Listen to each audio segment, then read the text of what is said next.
Hinahanap ng mga otoridad ang isang byuda na ng dating kapitan ng barangay sa Balibago sa Angeles, Pampanga.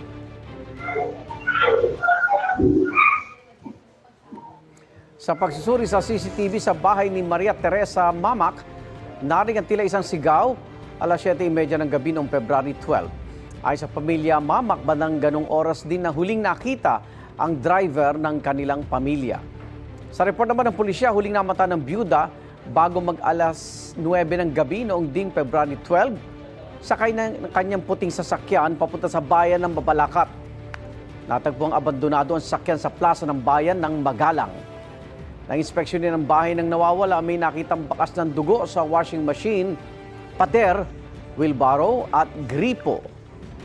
May 200,000 pesos sa pabuya si Pampanga 1st District Representative Carmelo Lazatin Jr. sa makapagtuturo kung nasaan si Mamak.